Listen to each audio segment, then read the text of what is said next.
At 12:03 a.m., three armed men crossed onto my land. At 12:03:01, my whole valley lit up like a ball field on game night. They thought they were hunting me, but what they didn't know is that I'd already built a trap for them in one night, using nothing but their own arrogance as bait. You never forget the moment when a quiet piece of land suddenly feels wrong. I've lived in this valley more than 30 years, long enough to know every bend in the creek, every pine that leans just a little too far over the ridge, every gravel crunch in the old dirt road at sunset. When you know a place that, well, one wrong sound hits you like a cracked bone in a still room. That night, that sound came right at midnight. Not a coyote, not the wind, not timber cooling under night air. No, this was different. A sputtering little engine, an ATV, moving slow, too slow. The kind of slow a man uses when he isn't lost, but searching for a boundary. I stepped out onto the porch, pulled on my jacket, and let my eyes settle into the dark. No moon that night, just a thin ribbon of silver fog sliding along the ridge. Enough light to see anything that shouldn't have been there. And that's when I caught the first flash. Not a ranch truck, not a hunter's lamp, but the sharp white strobe of tactical flashlights, the kind sold to folks who want to look like professionals. Three figures came stumbling out of the tree line, heading straight toward my creek. They weren't quiet, weren't careful, weren't respectful of the night. They moved the way bullies do, loud and sure of themselves, like the world was theirs to stomp across. As they got closer, I slipped along the fence line, staying in the shadows till I could see them clear. Tactical gear, they'd probably call it, cheap vests, helmets still shiny from the factory, radios hissing so loud a deaf mule could have followed them. I've worked beside real officers, real tactical men, men who understood silence and shadows. These three, they were the opposite, cosplaying commandos, playing soldier on somebody else's land. I stopped right at my boundary marker, the legal line, where my porch light left just enough glow for them to see my face. The tall one strutted forward like his authority came from his costume, not a badge. "Evenin', landowner," he said, stretching the words like he was auditioning for television. I didn't answer, just stared down at the metal stake they had driven into my soil, 1 inch onto my side of the line. He followed my eyes and smirked. "You're one signature away from being bulldozed," he said. And then he made his biggest mistake. He tapped the holster on his hip. Twice. Slow. Deliberate. Then he pointed his finger at my chest like a child making a gun. "You're one bullet away from being a corpse." What he didn't know was that the microphone in my jacket had been recording the moment I stepped off my porch. Every word, every threat, every stupid choice. I held his stare. "That's helpful," I said.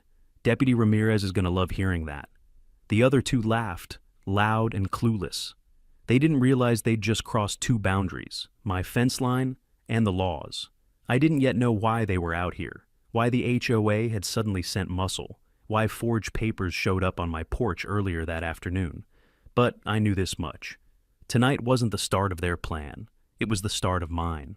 A slow, patient trap built from their own words, their own stupidity, and the kind of cold anger only a landowner feels when strangers think they can redraw your boundary lines. Later, folks gave that trap a name. They called it the borderline trap. Most people think land disputes start with fences or old survey markers, but in my experience, they start with something quieter, something hidden, something worth real money. And in this valley, the thing worth the most wasn't the dirt. It was the water. The morning after those three amateurs strutted across my boundary line, I drove into town to get answers. The sky was still gray when I pulled into the county office, that stale old building with flickering lights and windows that haven't opened since the Reagan administration. The clerk behind the counter knew me well enough. Everybody in a small county does. She looked up over her bifocals and said, "Morning, Derek." "Trouble?" "Not yet," I said. "But I think someone's trying to start some." She pursed her lips. I didn't blame her. I've only ever asked that woman for two things in my life, a marriage license and a land survey request. And one of those ended badly. I gave her the forged land realignment notice someone had slid under my door the day before. She squinted at it, turned it sideways, then upside down, the way old-timers do when they're too polite to call something what it is. Finally, she sighed. "This is fake as a $3 bill." I nodded. I already knew. But I asked the question anyway. "Who filed something like this?" She typed with 2 fingers, slow, deliberate keystrokes echoing in the quiet office. After a moment, she stopped, frowned, and adjusted her glasses again. "Well, that explains it," she said. "Explains what?" She spun the monitor toward me. There it was. A brand new application, filed by the Lakeside Bluffs HOA, requesting a riparian safety expansion zone. Most folks don't know what that means. But I do. And if you're a rancher or a wine grower or somebody who's had to fight water rights before, you know too. It meant they wanted control of the creek. My creek. The one that runs cold year-round because it comes straight off the granite shelf. The one that gives my vines the mineral depth people drive from 2 states away to taste. And the reason was simple. Water makes land valuable, and stolen water makes someone else rich. The paperwork included diagrams, big, glossy HOA-colored drawings showing a lovely artificial lake for community recreation. They wanted to dam my creek, siphon part of the flow, and feed a lake that would make their properties sell for an extra $100,000 apiece. They weren't trying to expand their neighborhood. They were trying to expand their profits. The clerk clicked to the next page. A proposed construction outline, concrete, retaining walls, a pump system, grading plans, and a note in bold letters. Affected landowners notified. Funny thing about that, because I sure as hell wasn't. The clerk looked at me with that quiet sympathy older folks have. A look that says, "I'm sorry, you don't deserve this." "Derek," she said softly, "they're trying to take your watershed." I felt my jaw tighten, not in anger, not yet, but in that old familiar way when someone steps between you and the thing your whole life depends on. Water is life out here. It's not decoration. It's not a community amenity. It's the heartbeat of the valley. I folded the forged notice, slid it back into the envelope, and thanked her. As I walked out, the sun had just broken over the ridge. Long shadows stretched across Main Street, the kind that remind you nothing stays hidden forever. I stood beside my truck, letting the morning settle around me. 3 armed men don't cross your land at midnight for no reason. Fake paperwork doesn't show up by accident. And HOAs don't file land grabs unless they think you're too old, too tired, or too alone to stop them. They'd miscalculated, because now, the creek wasn't just water. It was motive. It was leverage. It was the reason I was going to set a trap they'd walk straight into, with their eyes wide open. I got back home just before noon. The house felt different. Still, quiet, the way a room feels when someone's been inside it and shouldn't have been. I set my keys down, poured the last inch of cold coffee into a mug, and sat at the kitchen table with the envelope. The forged notice. The one someone hoped would scare me off my own land. It was printed on heavy paper, the kind HOAS used to make nonsense look official. Embossed trim. Gold seal. Legal phrases copied out of context from real county documents. I flattened the pages and let the light do the work. Years dealing with land surveys, mineral claims, and water rights filings teaches a man to see flaws the way a jeweler sees cracks in a diamond. And this thing was full of cracks. The language was wrong. Counties don't talk about community emergency realignment. They talk about risk zones, flood mapping, and statutory boundaries. Whoever drafted this didn't understand the system they were impersonating. The seal was misaligned by a 1/4 inch. A county machine doesn't misalign. People do. And then there was the signature. I almost laughed when I saw it. The county surveyor hasn't written an R like that since he shattered his wrist in 2009 slipping on black ice behind the post office. 6 months in a brace changed his handwriting permanently. The forger didn't know that, but I did. I leaned back and replayed Broderick's threat on my recorder. "You're 1 bullet away from being a corpse." Listening to it again didn't raise my blood pressure. It just sharpened the picture. This wasn't random harassment. This wasn't a simple HOA dispute. This was a coordinated attempt to take something worth far more than they wanted me to believe. My creek, my water rights, my land's value. And they'd misjudged me badly. By late afternoon, the sun began sliding behind the ridge, long shadows stretching across the porch. The wind picked up the smell of cold stone and wet pine. A sign night was coming fast. I stepped outside as the last daylight drained from the valley. The quiet was heavier now, not peaceful, expectant. The kind of quiet a man feels in his bones. I stood there for a few minutes, letting the dark settle, listening to the familiar sounds of my land reclaiming the evening. Then I heard something that didn't belong. Footsteps, not confident ones. Uneven, dragging slightly. Coming up the driveway from the road. A thin figure emerged from the shadows, moving into the faint spill of my porch light. Sweat matted his hair. His shirt clung to him like he'd run half the valley to get here. It was Miles, the HOA's junior accountant, a man with no reason whatsoever to set foot on my land at night.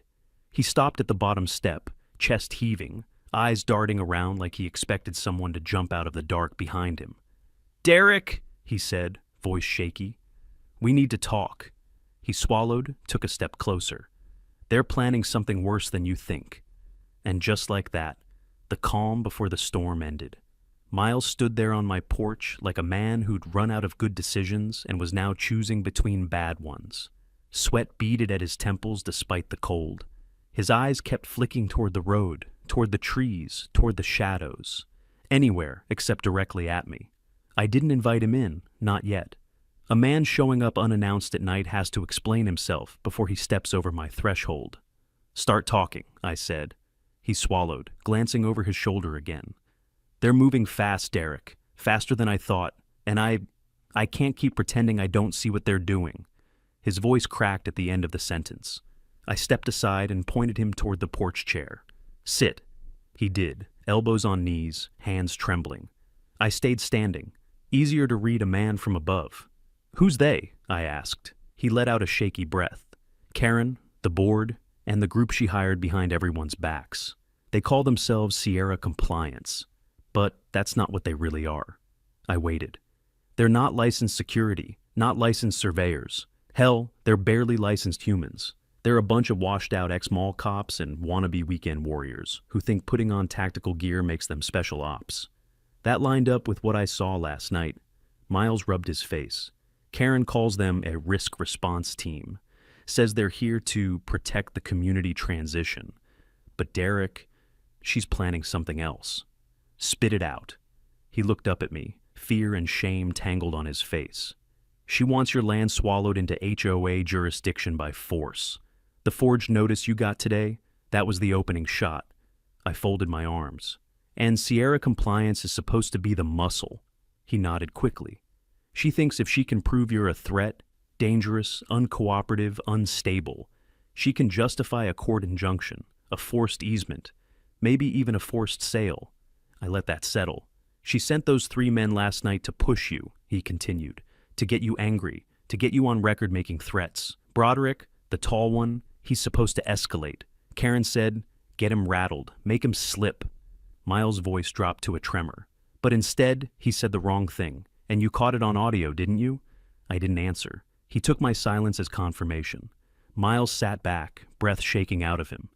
"She's panicking now. She didn't think he'd be dumb enough to threaten you outright. Now she's worried you'll go to the sheriff." "I already did." He stiffened. "Then she'll accelerate," he whispered. "She'll use Sierra tonight, maybe tomorrow. She'll tell them to cross the line again." I looked him over carefully. Fear this strong always comes from one of two places: a guilty conscience, or a man who's finally realized he's standing on the wrong side of the fire. "Why are you telling me all this?" I asked. He didn't answer right away. His jaw clenched. Then he reached into his jacket and pulled out a folded sheet of paper, damp with sweat, creased from being held too tight. He handed it to me with both hands. On it was a login name, a password, and a cloud storage address. "What am I looking at?" Miles swallowed. "Karen's files, the real books, not the ones the board sees." I opened the paper. "There are double payments to contractors," he said quickly, "and off-the-books invoices. Some transfers go straight to an account under Greg's brother's name, the head of Sierra Compliance." I stared at him. He kept going. "Karen told me to falsify parts of the annual report, make it look like security costs were legitimate.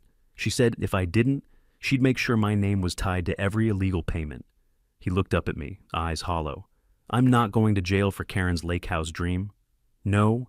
That line hit right. He leaned forward. "You have to understand. She's not just building a paper case against you. She wants you gone, completely. Why? Because your land controls the valley's water access. If she gets your creek rights, she can double the community's expansion, and she already promised future developers she'd deliver.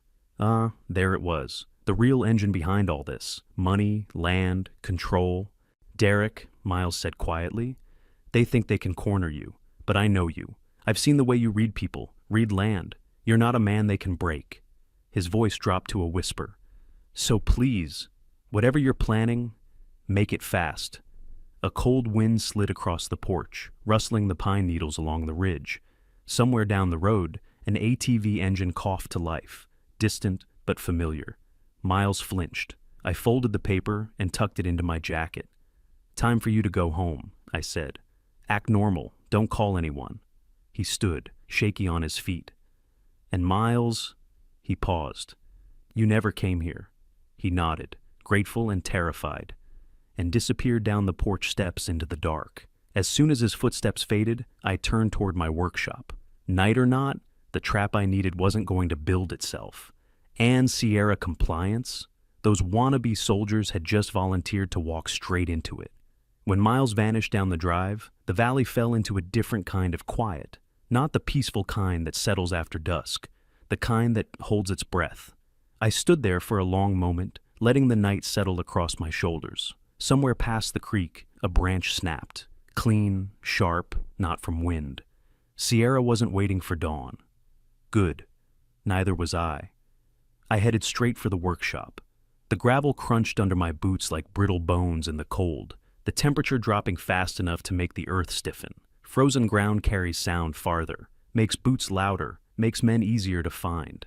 Inside, I dropped an old canvas tool bag onto the bench and started pulling what I needed. Not weapons, nothing aggressive, nothing Karen could twist into armed resistance.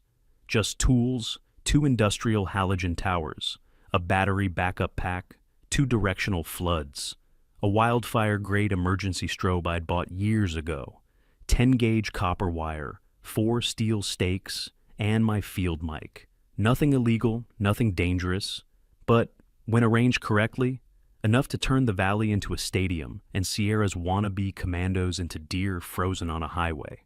I loaded everything onto the ATV and rode out to the creek, moon still hiding behind the ridge. Perfect. The valley was dark enough to swallow a man whole, and just dark enough for men like Sierra to think they owned it. I planted the steel stakes first, deep into the hard soil, angled just right to hold the floodlights but stay invisible. Then I buried the wiring, laid the halogens under the canopy gaps where the beams could blast upward like artillery fire. By the time the ridge strobe was in place, high, centered, pointed directly toward where Sierra always crossed, my breath was fogging in the air. I wiped my hands on my jacket and took one last look. The trap wasn't complicated. It didn't need to be. It needed to be timed, and Sierra's arrogance would handle the rest. At 3:17 a.m., I walked back to the house. Before stepping on the porch, I reached under the eave and flipped a second switch, activating a wide-angle roof camera I'd mounted earlier that night, hardwired, no Wi-Fi, no cloud, no way for Sierra to hack, jam, or erase it. Everything from this moment forward would be mine on record. Then I killed every exterior light on the property, letting the darkness pool in around the house. For a few minutes, nothing moved. Then, a tremor in the ground, soft, rhythmic, boots, 3 sets. They were coming the same way as before, because lazy men repeat the routes they feel comfortable with. Their flashlights bobbed through the trees, jittery and sloppy. Not search patterns, just nervous hands holding expensive toys. Broderick's voice cut through the dark. Spread out, keep eyes on the porch. His radio crackled. One of the others whispered, "Man, it's dark as hell." Broderick grunted. "Good, means he's blind." I smiled. "No, son, I wasn't blind. I was waiting." They reached the boundary line, the actual legal line, not the fake survey marker they'd hammered into my soil. Broderick shined his light across it, hesitated, then stepped over. 1 inch, 2, 3. The roof camera caught everything from above, audio, video, and the angle that makes prosecutors smile. And that was my cue. I touched the porch rail. Beneath it, the trigger switch clicked. The valley erupted. A wall of white halogen blasted upward through the trees, turning night into noon in a single heartbeat. The ridge strobe detonated behind them, a pulsing backlight that hammered their retinas and carved their silhouettes into the darkness like cardboard cutouts. Broderick screamed. The other two dropped, thinking they were under fire. No bullets, just physics. Light is louder than any gunshot when you don't expect it. They staggered, half blind, swearing, reaching for their radios. I stepped out onto the porch, calm, hands visible, voice steady. "Broderick," I said, "your men are trespassing on recorded land. My camera is capturing every second, and Ramirez gets the file the moment I hit send." He spun around, wild, eyes shrunk to pinpoints from the blast. And then he said it. Then he made the mistake that would follow him into a courtroom. "You step toward me," he shouted, tapping his holster hard. "Once, twice, and I'll put you down right here." Perfect. Crystal clear on my recorder, crystal clear on the roof camera, a threat, on my land, during a trespass, while armed. His two buddies froze, realizing they'd walked straight into a legal coffin. The trap didn't just spring, it sang. And Sierra Compliance had no idea their night was about to get much, much worse. Broderick froze under the burning lights, one hand hovering near the gun he didn't have the courage, or legal right, to draw. His two men blinked through the shock, caught between fight and flight, neither one capable of either. And in that moment, beneath the halogens blasting like noonday sun, I saw it. Not fear, not anger, doubt. Wannabe soldiers don't fall apart from danger. They fall apart when they realize someone else is keeping score. Broderick clawed at his eyes, smearing tears down his cheeks. "You think lights are gonna stop us?" he barked, voice cracking in just the right way that tells you a man's bluffing even himself. "No," I said. "Your own words are." I lifted my phone, tapped the screen. A soft ping confirmed the recording, saved to my secure folder, and could be sent to Ramirez with one more touch. "Audio and video," I said. "Hardwired, time-stamped, unhackable, nothing you can tamper with." The smallest man, nervous, twitchy, whispered, "Man, we shouldn't be out here. This is messed up." Broderick spun on him. "Don't start panicking. Karen said—" He stopped, but the damage was done. His men heard it, I heard it, and more importantly, the roof camera heard it. I stepped forward, still on my own land, still calm, still legal. "Karen said what exactly?" Broderick snarled. "None of your business." "Oh, but it is," I replied, "because whatever she promised you, she didn't mention she was dropping you 3 straight into felony trespass and armed menacing." The man on the left swallowed hard, and then said the words Broderick dreaded. "Maybe we should go." That was the first fracture in Sierra, but the real break was coming. Broderick reached into his vest, palm shaking, not for a gun, but for a folded piece of paper. Orders. He realized too late that I'd seen it. Before either of us could speak, something buzzed in my pocket. Not the phone. My field mic.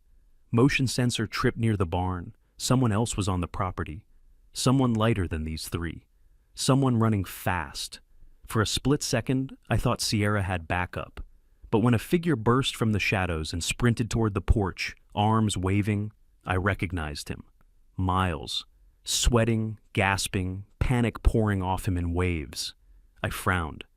"I told you to go home. Act normal." He collapsed against the porch rail. "I did," he choked out. "I went home. I locked my door. I tried to pretend I wasn't part of any of this." He held up a cracked tablet, the cheap kind administrators get stuck with. But then, he swallowed hard, voice trembling. I saw Karen send the final order, the one that said, "Cross the line now." Broderick stiffened. Miles continued, voice quivering but stronger than I'd ever heard it. "I couldn't let you face this alone, Derek. I'm not brave, but I'm not going to jail for Karen's lake house dream." That line hung in the air like frost. Then Miles lifted the tablet. "Everything you need is in here." Broderick panicked. "Miles, what the hell are you doing?" Miles flinched, but didn't retreat. "I'm done covering for criminals." He handed me the tablet with trembling hands.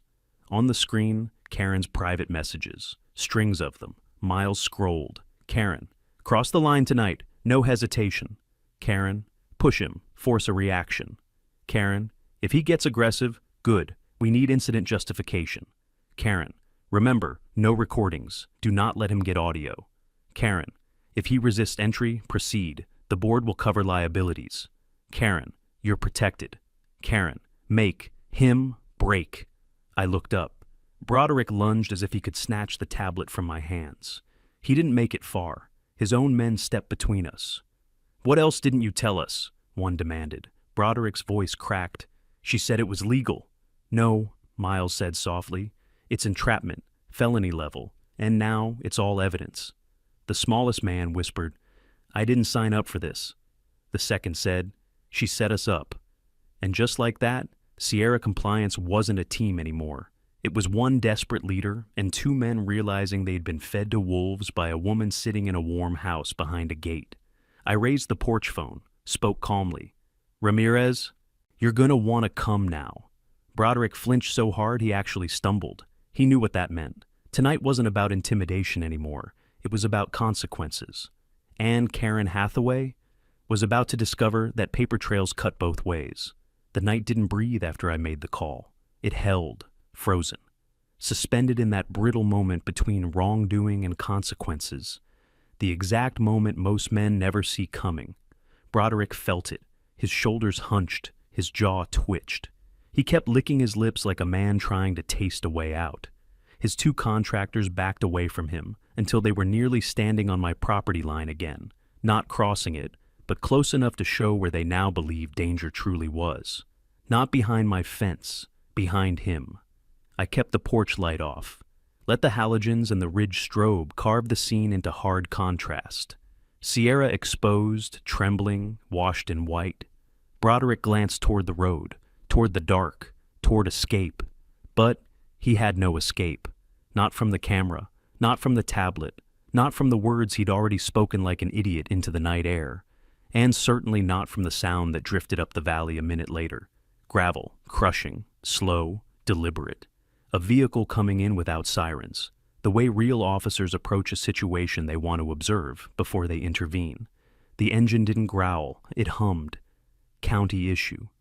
Broderick whispered, "Oh no, no, no," and stepped back so fast he nearly tripped over a root. A spotlight swept the trees, cutting through the fog. Then Deputy Ramirez emerged, calm, methodical, confident in the way only a man with full legal authority and a long memory can be. He stepped into the white glow of my trap like he'd rehearsed it. "Evening, gentlemen," he said, tipping his hat. His voice wasn't raised, but it carried like it owned the night. Broderick tried to speak and failed, tried again. "Deputy, this isn't what it looks like. We were conducting an HOA juries." Ramirez held up a hand. That tiny gesture shut him down like a switch. "Broderick, I know every inch of this county's jurisdiction. You know how I know that?" Broderick blinked. Ramirez continued. "Because I actually work for it." He nodded toward the line on the ground, the boundary stake. "You're trespassing, armed, at night, against a landowner who told you to leave, and you threatened him." Ramirez flicked his chin toward me. "On camera," Broderick stammered. That camera's illegal?" "Nope," Ramirez replied. "It's on his land, facing his land, recording people committing crimes on his land." The two contractors looked crushed under the weight of those words. Ramirez stepped closer. "Drop the weapons, all of you, slowly." The two lesser men complied immediately, unbuckling holsters and placing them gently on the ground. Broderick didn't. He froze, not out of defiance, out of realization that if he let go of the weapon, he was admitting what he already knew. His authority was a costume, his orders were illegal, and his employer wasn't coming to save him. Ramirez's tone didn't change. "Broderick, holster on the ground, now." Broderick swallowed, and in that moment, finally, he obeyed someone who actually had power. His gun clattered on the dirt. Ramirez nodded once, then he turned to me. "Mr. Carson, you said you had evidence for me." I handed him the tablet. He scrolled. His eyebrow twitched. The Ramirez equivalent of someone screaming, "Holy hell." "Karen sent these orders?" he asked. "Yes," Miles whispered, "and there's more." Ramirez took a deep breath, slow, controlled. A man centering himself before delivering a verdict. "All right," he said, With written directives like these, plus the recording of armed threats, that's conspiracy, trespass, and coercion, at minimum. Broderick made a weak choking noise. Ramirez ignored him. "Gentlemen," he said to the two contractors, "I'm giving you one chance to step aside and cooperate. Throw your employer under the bus or stand beside him in cuffs." They didn't hesitate. One pointed straight at Broderick. "He didn't just tell us to cross. He said Karen would handle the fallout. He said she wanted dirt to force jurisdiction." The other nodded violently. "He said we'd get bonuses if we rattled Mr. Carson enough to make him react." Ramirez exhaled like a judge dismissing a doomed defense.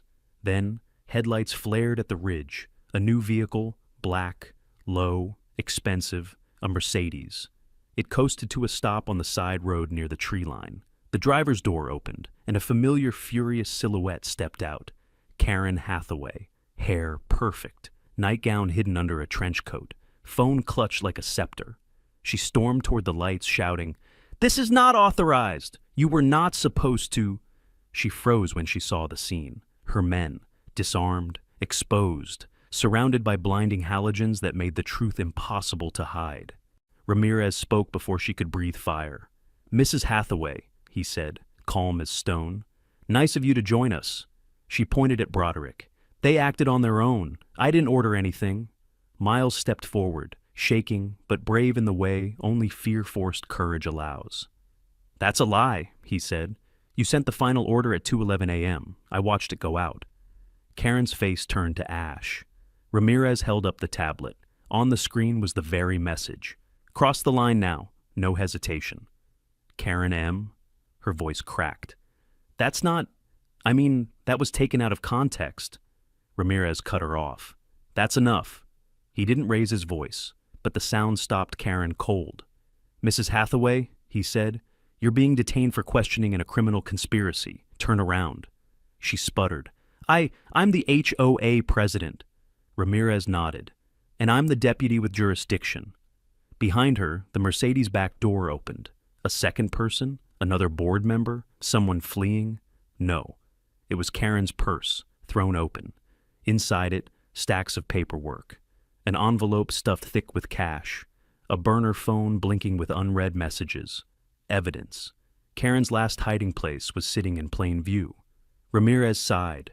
"Broderick, Karen, hands behind your backs." The click of handcuffs echoed across the valley. The halogens hummed overhead like applause.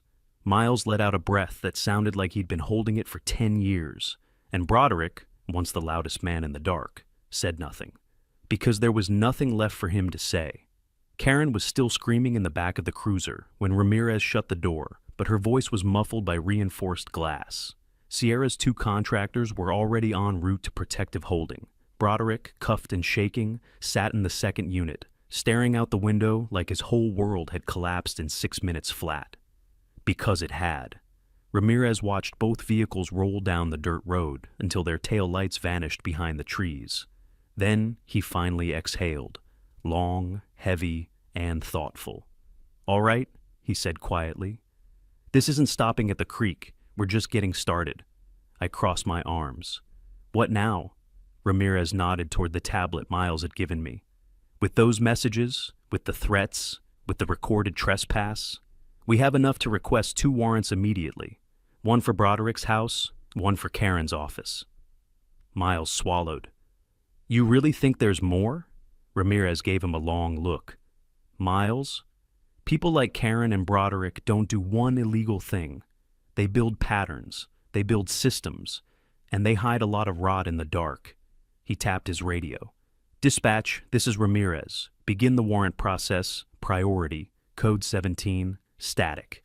Then a voice confirmed. The deputy turned to me. "I'll need you with me," he said, "and bring your boots." The warrants cleared faster than I expected. The kind of speed that only happens when judges have been seeing smoke around an HOA for a long time and finally spot the fire. Before sunrise, we were parked outside Broderick's house. Quiet neighborhood, small lawns, wind chimes, a ceramic frog by a mailbox. A place built to look harmless. 3 unmarked SUVs rolled to the curb with engines low and lights off. The fog clung to the asphalt like smoke from an old battlefield. Ramirez approached the door first. We all knew Broderick wasn't home. He was already in custody, handcuffed, processed, and sitting in a holding cell miles away. And that made the raid cleaner. No confrontation, no risk. Just truth waiting behind drywall. Ramirez knocked anyway. Protocol. Sheriff's Department, warrant to search. No answer, of course. He nodded to the breach team. One swing, door cracked. Two swings, door gave way. We entered. The house was silent, unnervingly clean in the living room, unnervingly cluttered everywhere else. The kind of mess that looks chaotic until you realize chaos is the point. Outdated dishes in the sink, takeout containers on the counter, mail piled on the floor.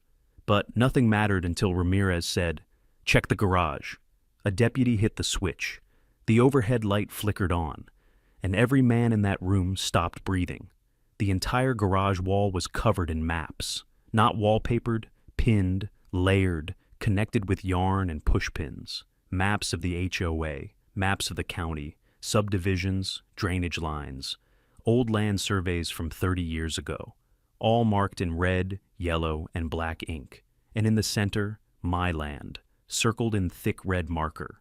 Inside the circle, one word, target. A deputy whispered, "Holy God." And then they saw the equipment.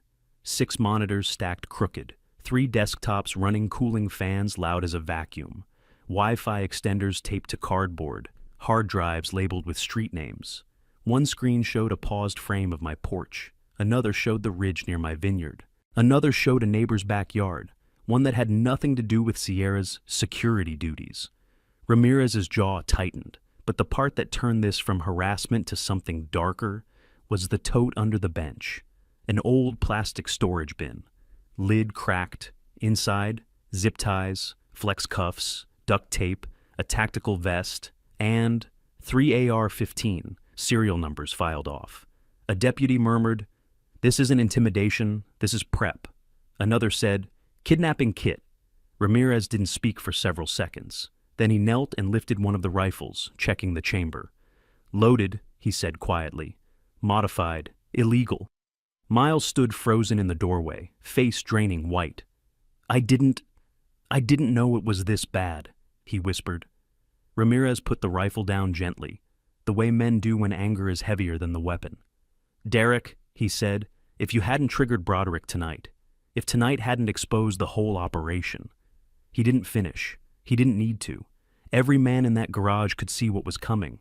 Broderick had been preparing to escalate, not with light, not with threats, with violence, real violence. And Karen, maybe she didn't know about the guns, but she did know about the surveillance, the pressure, the plan to make you break. The entire HOA was sitting on top of something rotten, and it was about to blow open. Ramirez stood. "Secure everything, collect every drive, photograph every surface. We move on Karen's office next." He looked at me. "This isn't a conflict anymore," he said quietly. "This is a criminal enterprise." He holstered his badge with a click. "And it's coming down tonight." The cruisers carrying Karen and Sierra's contractors had already vanished down the dirt road, their red and blue lights swallowed by the fog rolling through the valley. Broderick sat cuffed in the second car, shoulders collapsed like a building losing structural integrity. Tonight had taken the fight out of him. Ramirez didn't celebrate, didn't smirk, didn't exhale in relief. He just tapped the tablet in his hand, the one Miles had brought, like a man tracing the shape of a much larger problem. "This is only the first layer," he murmured. "There's more. I can feel it." I nodded. Miles stood beside us, pale and trembling, still trying to process the fact that the HOA he worked for was a criminal machine, and he'd unknowingly oiled the gears. Ramirez turned toward his patrol truck. "We're getting warrants, tonight." He radioed dispatch, spoke quietly, gave code references I'd only heard in big cases. Felonies, conspiracy, financial misconduct, surveillance violations. In less than 15 minutes, 2 urgent warrants were approved, one for Broderick's home, one for Karen's HOA office. Ramirez holstered his radio. "Derek," he said, "you're coming with me. Sealed evidence chain needs a witness." Miles looked at the ground. "Should I go home?" Ramirez shook his head. "You're a whistleblower now, son, whether you meant to be or not. You stay close." Miles swallowed hard and followed us. The HOA headquarters sat dark and quiet at the edge of the gated subdivision, the decorative lanterns glowing with a falsely gentle warmth. Ramirez broke the lock on the front door with a legal cleanness, warrant taped at the frame, steps recorded on a body-worn camera. Inside, the air smelled like lavender spray and cold laminate flooring. A building that pretended to be peaceful while hiding something venomous. Miles pointed upstairs. "Her office is that way." We climbed the carpeted steps. At the end of the hallway hung a crooked watercolor painting, barely noticeable unless you looked for it. Miles whispered, "She only straightened it when she expected people." Ramirez slid it aside. Behind it, exactly where he predicted, was a keypad safe. Miles shook his head. "She changed the code last week." Ramirez didn't bother asking again. He opened his toolkit, and in under 30 seconds, the safe latch snapped open with a hollow metallic pop. Inside were 3 binders, each thick, each labeled in Karen's perfect calligraphy. Expansion plan, phase 2, contracts, private financials, confidential. Ramirez opened the first one. His expression tightened. Blueprints, future subdivisions, road expansions, an artificial lake, my ridge, my vineyard, my land, and highlighted in red, Carson Ridge, acquisition pending. Outlined like I was already gone. Ramirez flipped through the pages. She planned to annex your land, expand the HOA boundary, and sell lots before she even owned them, he said. Miles looked sick. I saw some of these drafts, but I thought they were proposals. They were blueprints for theft, Ramirez said simply. He opened the second binder. Private contractor invoices, double billing, funds funneled through a shell company, kickbacks, under the table, security expenses. Handwritten notes from Karen, increase pressure. Sierra must push jurisdiction line. Need incident before board meeting. If Carson resists, proceed. We'll file emergency claim. Miles whispered, "My God." But the third binder was the one that froze every man in the room. A list, names, every homeowner in the HOA. Beside each name, notations, compliant. Threaten fine, escalate pressure, target for Lien, need surveillance, potential whistleblower. Miles's name was underlined twice. Ramirez shut the binder with a soft, deadly thud. "This is racketeering." Before anyone could speak, a deputy stepped into the office doorway. "Ramirez," he said quietly, "you need to see the conference room." We followed him down the hall. On the wall was a bulletin board, photos, maps, schedules, and surveillance shots taken through windows, not just of me, but of at least a dozen residents.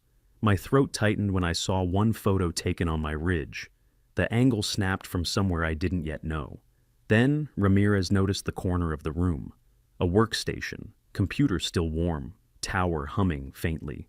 Screensaver bouncing. He tapped the spacebar. The monitor woke up. A live feed from a hidden camera pointed at my porch filled the screen. Miles staggered backward. She said, "The cameras were for monitoring HOA common areas." "No," Ramirez said softly. "They were spying." He took a long breath. "We shut this down tonight." Right then, tires screeched outside. Not a Mercedes, not Karen. A dark BMW, sleek, polished, aggressive. The kind middle-aged men buy to hide fear behind horsepower. A man jumped out. Tall, wiry, expensive jacket. HOA Treasurer Daniel Fallon. He wasn't here to defend the HOA. He was here to hide something. But when he saw the patrol lights, the open door, the binders, the screen glowing with illegal footage, his face drained gray. Ramirez stepped outside. "Evening, Mr. Fallon." Fallon's voice cracked. You found it?" Ramirez didn't flinch. "Everything." Fallon's shoulders sagged. His voice fell to a whisper. The whisper of a man who knew the next words were the last thread holding up the lie. Karen wasn't supposed to lose. Ramirez stepped closer, staring him down through the fog. "No," he said. "She wasn't supposed to win." Fallon looked at the binders in Ramirez's hand, and something inside him broke. "It's all in the system," he said. "All the kickbacks, the surveillance, the expansion deals. Karen kept backups of everything. Ramirez nodded slowly. Then tonight, he said, the entire HOA collapses. Fallon lowered his head, and the night finally exhaled. Courtrooms have a strange kind of silence. Not the peaceful kind you find in a vineyard at dawn, but a heavy human silence, thick with fear, lies, and the weight of what comes next. The trial began 3 months after the raids. By then, the community had changed. The HOA was under state trusteeship. Miles was working with auditors to untangle the mess. And most of Lakeside Bluffs showed up every day, just to watch the empire collapse. I sat in the front row, not out of pride, but out of duty. Broderick entered first. No tactical vest, no helmet, no bravado, just a cheap gray suit that didn't fit him right. He looked like a man who finally realized no amount of cosplay could save him now. Then came Karen Hathaway, hair pinned too tightly, smile too practiced. She tried to walk like she still owned the room, but the memory of handcuffs had already rewritten her body language. Authority was gone, and everyone knew it. The prosecution opened with a wall of visual evidence. The maps Karen altered, the payment trails to shell companies, Broderick's own body cam clips from jobs he claimed never happened. The jury didn't need to be lawyers, they needed eyes, and what they saw was enough. But the real pivot, the moment the room shifted, came on day 4. The prosecutor dimmed the lights and played the recording I captured that night by the creek. The room went dead still. Broderick's voice echoed through the speakers. "You're 1 bullet away from being a corpse." Then, Karen's text message was projected on the screen. "Cross the line immediately, ignore him." 2 sentences. Signed confessions. Karen stiffened. Broderick stared at the floor. The jury looked at them like they were already wearing orange. Then came the witnesses. Miles spoke first, voice shaky. But truth is its own kind of courage. "I didn't come forward because I'm brave," he said. "I did it because I didn't want to go to prison for someone else's greed." Then, it was my turn. I took the stand. I didn't look at Karen, I looked at the jury. This wasn't about rules, I told them. This was about control, about turning a community into a weapon and a homeowner into a target. I told them about the trap, not the lights, not the tripwires, but the truth they walked into because arrogance made them blind. The deliberation lasted 3 hours. When they returned, the foreman stood up. Guilty, on every count: conspiracy, racketeering, extortion, illegal surveillance, weapons violations, and, because of the threat Broderick made, felony menacing. Karen's jaw trembled. Broderick sagged forward like his bones had turned to dust. Sentencing came a week later. The judge looked at them with cold precision. To Broderick. "Mr. Broderick, you played soldier until real officers had to stop you. You terrorized this community with a fantasy of authority. You are sentenced to 25 years in state prison." Broderick made a sound, half gasp, half moan. To Karen, "Mrs. Hathaway, you twisted a community into a tool for personal gain. Your greed was matched only by your cruelty. You are sentenced to 19 years, plus full restitution." Karen collapsed into her chair. Then the judge delivered the final blow. "The Lakeside Bluffs HOA board is hereby dissolved, effective immediately." A ripple of relief went through the room. For the first time in a long while, the community felt like a community again. As deputies led them away, Broderick glanced back at me, eyes hollow, beaten, small. Karen didn't look at anyone. Ramirez stepped beside me. "That," he said, "is justice." I nodded. Outside the sun was warm, the air smelled like pine, and for the first time in months, I felt the valley breathe again. 6 months is a funny amount of time, long enough for weeds to grow, for a vineyard to settle into its rhythm, for scars to turn into stories, but short enough that you still remember the way tension used to hang in the air, like an unwelcome fog. By the start of summer, the valley felt different, not louder, not busier, just free. The HOA patrol lights didn't flash on the ridge anymore. No SUVs idled at the property line pretending to measure compliance.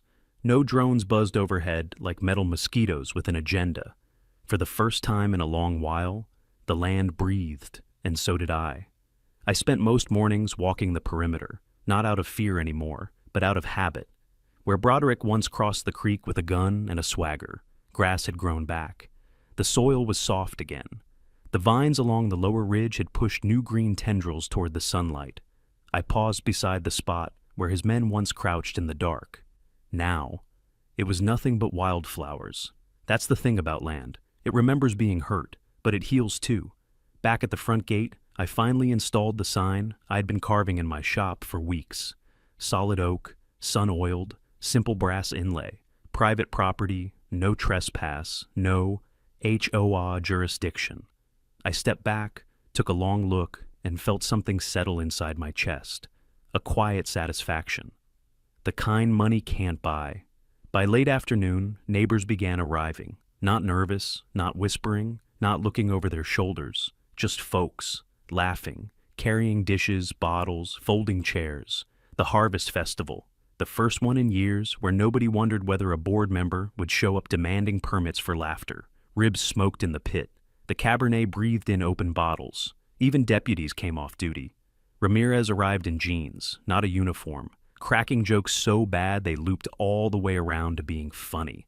Miles showed up too, still jumpy, but lighter, like a man who'd finally stepped out from under a roof too low for too long. He handed me a bottle of wine, sheepish. "It's from my wife," he said. "She says thank you for keeping our names out of the papers." "You did the right thing, Miles," I told him. "You chose truth." He swallowed and nodded once. That meant more to him than he'd ever say out loud. As night settled in, the fire pit burned low. The stars began showing themselves one by one. I tapped my glass with a spoon. Conversations paused. Faces turned toward me in the warm glow. I lifted my wine, the best year we'd had in a decade. Funny how vines make their own kind of comeback. "To all of you," I said, "for standing tall when things got dark." Folks nodded, glasses raised. "And to boundaries," I continued. "Not the kind drawn on paper by people who never walk the land, but the kind you defend because you love the ground under your feet." Someone murmured, "Amen to that." I smiled and glanced toward the empty road, the same one Broderick once prowled. And finally, to the absolute pleasure of never letting small men play big cops on our land again. Ramirez laughed from the back. Hell of a toast. Glasses clinked, voices rose, music played softly under the stars. I took a sip, tasted oak and berry and something else. Something like peace, the kind of peace only a man who fought for his home ever truly knows. As the fire glowed warm on familiar faces and the vines rustled gently in the night breeze, I realized something.